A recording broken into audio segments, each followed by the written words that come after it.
Армысыздар, қазақ елі. Сіздерді өз арнамда көргеніме қуаныштымын.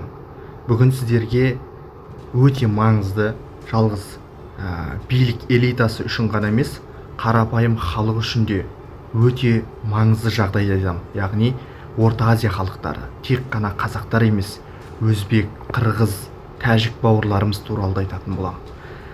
Сонымен біз бастаймыз. Орта Азия елдері тарихи тамырын сонау ерте дәуірлерден бастау алғандығы белгілі. Соңғы кезде Орта Азия президенттері жиі кездесе бастады. Бұл үлкен құбылыс, тарихи феномен деп айтсақ та болады.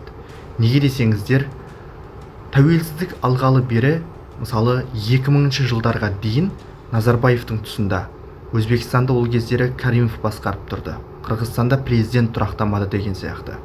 2000 жылдарға дейін Орта Азия көшбасшылары аса қатты бір жиын кездесулерге жинала қоймайтын. Жиналған күннің өзінде де бұл для галочки дейміз бе, әлде кездесу жасау керек болды, немесе басқа мемлекеттерден үлгі алып әйтеуір кездесу керек деген сондай бір салқынғанды, бір сөзбен айтқанда бір салқынғанды бір конференция сияқты жиналып өзінің пікірлерін айтып сөйтіп тарқап кететін еді. Енді соңғы кездері біз мынадай бір тенденцияны байқай бастадық. Орта Азия президенттері жиі кездесуді шығарды.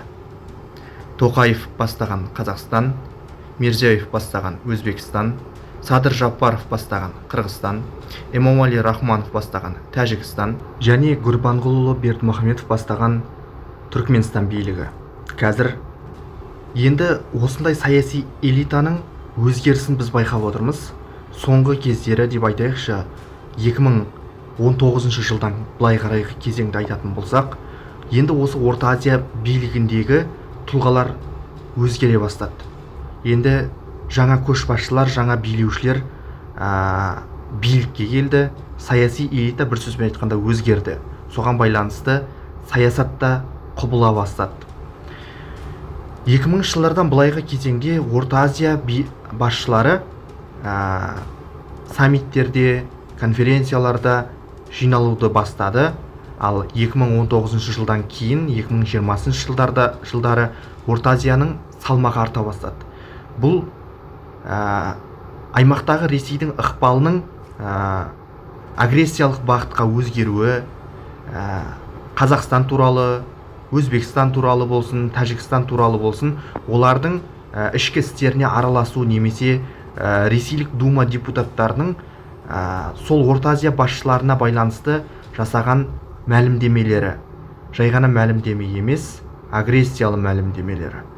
Өздеріңіз білесіздер, бір ғана басқа мемлекеттерді есептемегеннің өзінде Тоқаев туралы, Назарбаев туралы, әрине олардың саяси карьерасы туралы әңгіме бір басқа, бірақ Ресейлік дума депутаттары, мысалы Тоқаевқа болсын, Назарбаевқа болсын, мысалы чемодандарыңызды жинаңыздар да кетіңіздер деген сияқты неше түрлі аузына келген мәлімдемелерін жасады.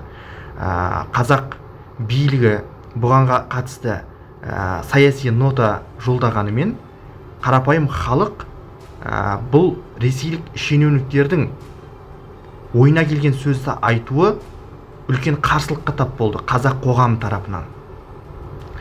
Енді қазір жағдай мүлде өзгеріп сала берді.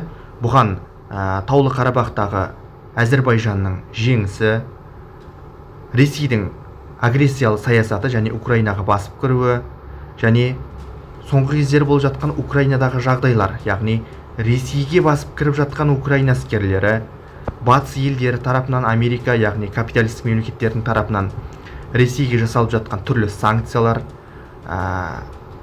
Қытай мен Ресейдің арасындағы жылымық дейміз бе, әлде Ресейдің Қытайдан көмек сұрау дейміз бе, қалай дегенмен де Орта Азия елдері соңғы кезде өзінің салмағы анағұрлым маңызды екенін әлем елдеріне көрсете бастады. Мұны Тоқаев та жақсы түсініп отыр.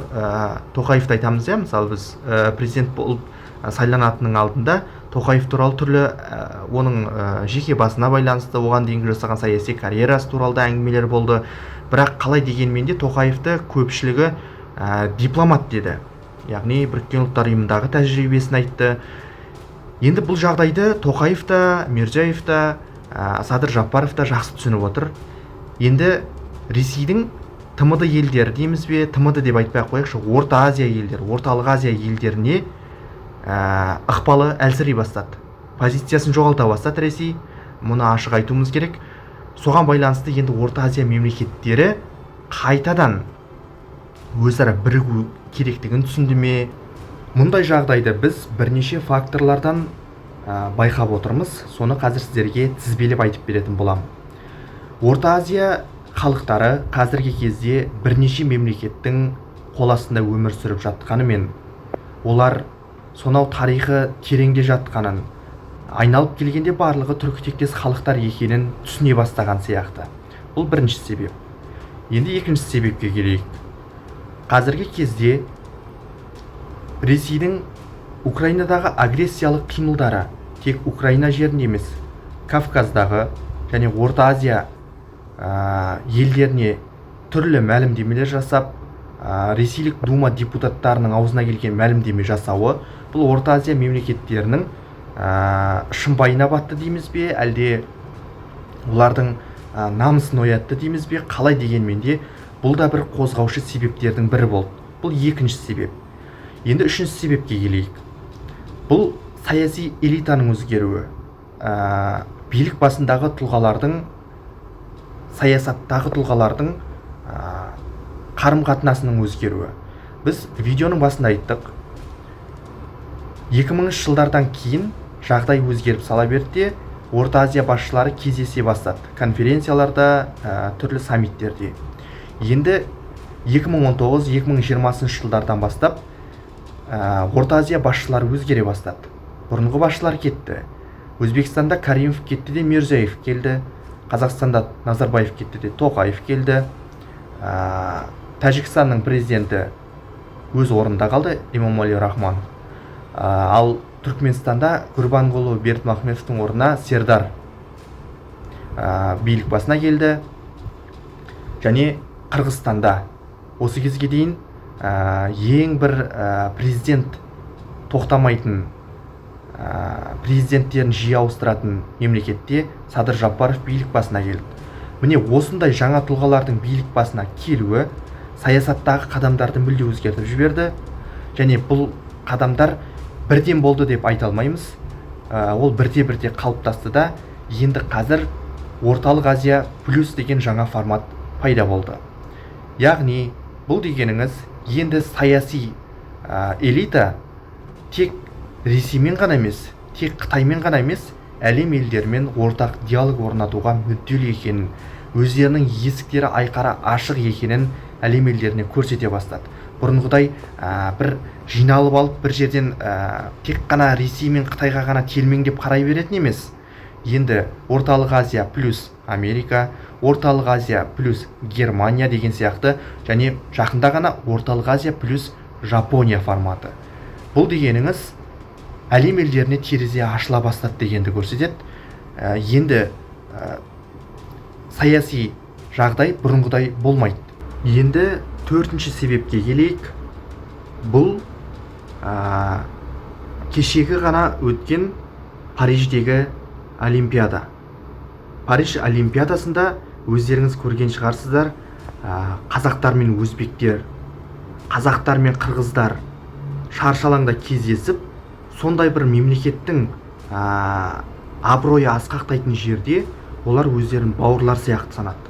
Бауырлар сияқты, мысалы, белдесуде Демеу батырымызбен қырғыздың палуаны қалай белдескенін көрдіңіздер. Және қырғыздың палуаны жеңіліп қалған кезде қырғыздар қазақтар жеңіп кетті ғой, неге біз алмадық деп жатқан жоқ. Керісінше сіздер пікірлерді оқып қараңыздаршы. Жеңсе өз ағасына, жеңілсе дейді, қырғыздар айтады, жеңілсе өз ағасына жеңілді дейді. Керісінше финалға шыққан кезде Демеу батырымызға кәдімгідей қолдау білдіріп жатыр. Сіздер осы кезге дейінгі олимпиадаларды қараңыздаршы. Осындай бір тенденцияны байқадыңыздар ма? Осындай шаршы алаңда өзінің мемлекетінің өзінің 4 жылда бір келетін олимпиадада әлемдік деңгейдегі жарыста өзінің қарсыласына қолдау білдіріп жатыр. Ал сіздер ойлап қараңыздаршы, бұл дегеніңіз бағанағы айтқан себептердің ішінде президенттердің жиі кездесуі, элитаның өзгеруі, халықтардың бір-бірін түсіне бастауы. Бұлар біздің жауымыз емес, бұлар біздің бауырларымыз. Бұлар да біз сияқты түркі халықтары. Біз бірігуіміз керек, бірлесуіміз керек, бір-бірімізге көмектесуіміз керек. Біздің түп тарихымыз бір, дәстүр салтымызда да соншалықты бір айырмашылықтар жоқ. Кешегі олимпиада бізге осыны көрсетті. Халықтар түсіне бастады. Қырғыз болсын, өзбек, тәжік, түркмен, қазақ болсын, олар енді бірлесу керектігін, бір-біріне бауырмалдықты жарқын үлгісін көрсете бастады. Соның нәтижесінде осындай бір тенденция пайда болды орталық Азия елдерінде. Яғни бірігу керектігі туралы, бір-бірін қолдау керектігі туралы. Мұның өзі сонау бір сағымдай көрінген Тұран одағына қарағанда, әрине мен Тұран одағы бір бұл кезге дейін мені көріп жүрген болсаңыздар, мен осы кезге дейін айттым, Тұран одағы әрине жақсы, бірақ алыстағы сағымды қуа бергенше Тұран одағын ойлап қараңыздаршы, түркітектес халықта жер бетінде қанша түркітектес халық бар? Оның қаншасы тәуелсіз, қаншасы мысалы Ресейдің деген сияқты автономиялы мемлекеттердің немесе Қытайдың құрамында деген сияқты. Сондай бір 50 жылдықта болсын, 100 жылдықта болсын, мүмкін 200-300 жылдықтар бойы сағымды қуғанша айналамыздағы тәуелсіз түркітектес халықтарының басы бірігіп орталық Азия мемлекеттері сондай бір үлкен алпауыт күшке айналатын болса, сыртқы қатерлерге бірігіп қарсы тұра аламыз. Ол мүмкін бірлікті бұзуға келетін, мысалы сыртқы неше түрлі дүлей күштер бар ғой, оның қайсы бірін санамалап отырасың, діни болсын, радикалдар болсын деген сияқты, мысалы басқа бір мемлекеттер болсын, агрессиялы бағыт ұстанатын, осыларға қарсы төтеп бере алатын мемлекеттердің үлкен альянсы пайда болар еді. Мысалы Еуроодақ сияқты, Еуроодақ мемлекеттерінің қазіргі кездегі жағдайын білесіздер, қандай екенін. Олар бір-біріне қалай көмектесетінін өздеріңіз жақсы білесіздер, сүйсініп қарап отырасыздар. Әрине, мұның барлығы қуантарлық жағдай. Бірақ біз құр қол шапалақтап, мәз болып,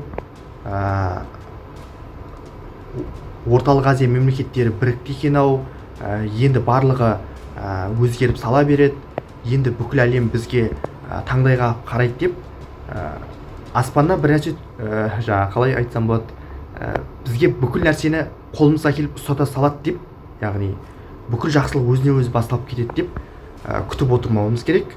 Осыған сәйкес тек сөз жүзінде емес, іс жүзінде әрекеттер жасауымыз керек. Және таяқтың да екі ұшы болатынын ұмытпауымыз керек. Неге айтып отырмын бұны? Тарихтан бір ғана мысал келтірейін сіздерге. Францияда азаматтық қоғам орнатып, демократиялы мемлекет боламыз деп, сонау 19 ғасырларда, яғни 18-19 ғасырларда Наполеон билікке келмей тұрып, Наполеон билікке келгеннен кейін де талай революция болды.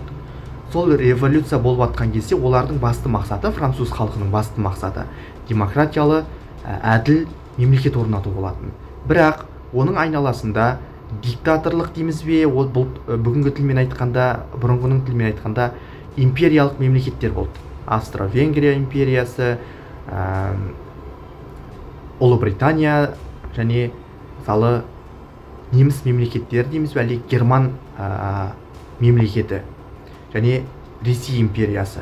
Міне осы мемлекеттер Франциядағы демократиялық революцияларды тұншықтыруға тырысты. Сөйтті де бірінен кейін бірі әскер кіргізіп, әлгі революцияға шығып, императорды, корольді тақтан тайдырған халықты басып жаныштауға тырысты.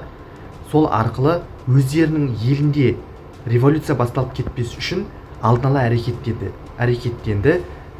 Былайша айтқанда революцияны тұншықтыруға тырысты. Яғни өздерін тиімсіз. Өйткені Францияда республика орнайтын болса, онда император билеп отырған Ресейге қауіп төнеді. Ондағы халықтар императорға қарсы шығуы мүмкін. Мына жақта Францияның халқы өздерінің императорын, королін тақтан тайдырып, халқына пайдалы адам билікке келіп жатыр, неге біз де көтерілмейміз деп Австро-Венгрияның халқы да көтеріліске шығуы мүмкін еді. Германияда көтеріліске шығу керек еді. Ұлыбританияда сондай жағдай болуы мүмкін еді. Алайда француздар бір емес қаншама рет көтеріліске шығып, республиканы да орнатты, корольді де тақтан тайдырды, азаматтық қоғам орнатуға жанын салып жүріп шайқасты. Енді ол өз алдына бөлек тарих. Не үшін мен бұл тарихты айтып отырмын? Оны айтпай өтуге де болар еді. Бірақ мынаны ұмытпауымыз керек. Орталық Азия мемлекеттерінің басшылары бұл қадамды сыртқы күштерден қорғану, өзара мысалы су проблемасын шешу, климатты өзгертуге байланысты біріккен жобаларды жүзеге асыру, көлік, логистика, транспорт саласы, денсаулық сақтау саласы, яғни медицина саласында және мемлекеттердің мәдени байланысында экономиканы арттыруға байланысты қолданса жақсы болар еді. Яғни өз биліктерін сақтап қалу үшін сондай бір тырысу әрекеттері болмаса жақсы болар еді. Сол үшін айтып отырмын, таяқтың да екі ұшы болады. Сондықтан бұл одақты алдағы уақыттары Орталық Азия плюс форматын халыққа тиімді, халыққа пайдалы жаққа қолданса екен. Біз сіздермен осылай Орталық Азия мемлекеттеріне байланысты қысқаша талдау жүргіздік. Тарихтан да айттық сіздерге, әлеуметтік жағдайдан, экономикадан, саясаттан және бүгінгі халықтың көңіл күйінен. Егер видео ұнаса, бұны міндетті түрде таныстарыңызға таратып жіберіңіз және арнаға тіркелуді ұмытпаңыз.